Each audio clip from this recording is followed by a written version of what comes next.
Selamat malam Bapak Ibu Saudara yang dikasihi oleh Tuhan Yesus Kristus. Pada malam hari ini saya rindu untuk kita merenungkan satu pertanyaan yang sangat penting Bapak Ibu, yaitu tentang memberi. Kapan seharusnya kita memberi? Kapan seharusnya saya dan saudara memberi? Nah, sesuatu yang sangat normal Bapak Ibu kalau kita katakan saya memberi kalau saya sudah punya lebih.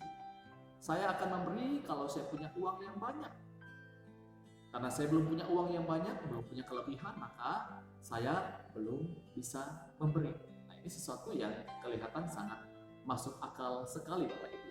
Tetapi menarik sekali bagi saya melihat dan bagaimana kisah di dalam Alkitab yang ditulis oleh Rasul Paulus di dalam 2 Korintus pasal yang ke-8 ayat 1 sampai ayat yang ke-4.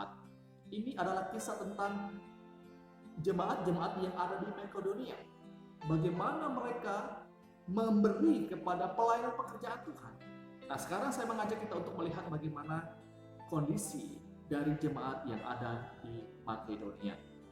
2 Korintus pasal 8 ayat 1 sampai ayat yang ke-4. Ayat yang pertama mengatakan begini. Saudara-saudara, kami hendak memberitahukan kepada kamu tentang kasih karunia yang dianugerahkan kepada jemaat-jemaat di Makedonia.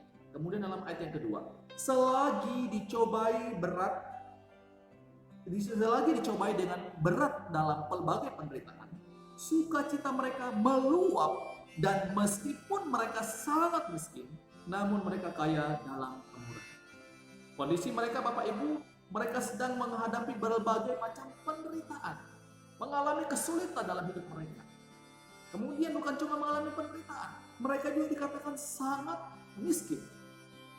Tetapi Bapak Ibu, kondisi ini tidak membuat mereka kemudian tidak memberi. Tidak memperhatikan saudara seiman mereka yang sedang mengalami kesulitan di Yerusalem pada waktu itu. Kita memperhatikan bagian ini Bapak Ibu. Bagaimana mereka sedang mengalami kesulitan, penderitaan, kondisi sangat miskin, tetapi mereka tetap memberi kepada pelayanan pekerjaan Tuhan. Kemudian dalam ayat yang ketiga, aku bersaksi bahwa mereka telah memberikan menurut kemampuan mereka.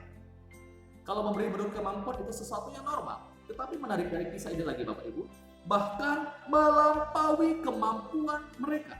Mereka bukan hanya memberi berdasarkan kemampuan mereka, tetapi lebih lagi adalah mereka memberi bahkan melampaui kemampuan mereka. Ini sesuatu yang menarik sekali dari jemaat yang ada di Makedonia. Dalam ayat yang keempat, dengan kerelaan sendiri mereka meminta dan mendesak kepada kami supaya mereka juga beroleh kasih karunia untuk mengambil bagian dalam pelayanan kepada orang-orang kudus.